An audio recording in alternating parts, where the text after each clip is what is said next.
Sur le sol, les traces de ceux qui tentent de fuir. Ces vêtements appartiennent à des Afghans.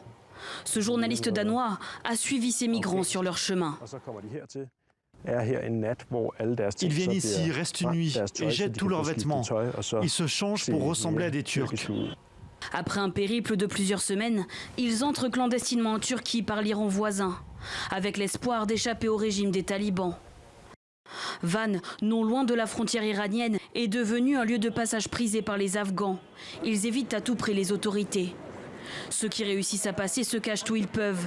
Mais la Turquie a renforcé les contrôles. Dimanche, la police a arrêté 25 migrants clandestins. Nous sommes venus ici parce qu'on était obligés. Les talibans nous tueront si nous y retournons. C'est la guerre en Afghanistan. Il n'y a rien au Pakistan. Nous ne sommes pas venus ici pour le plaisir. La Turquie est un meilleur endroit. Dans ce centre, les autorités examinent des migrants afghans et prennent leurs empreintes avant de les reconduire à la frontière. La Turquie accueille près de 4 millions de réfugiés, dont 120 000 Afghans.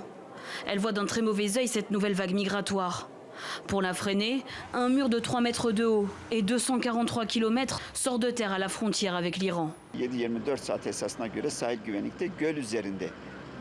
Nos gardes-côtes assurent la sécurité en permanence. Notre ministre et notre président nous ont donné l'ordre de protéger notre pays contre cette vague migratoire et de ne laisser personne traverser la frontière.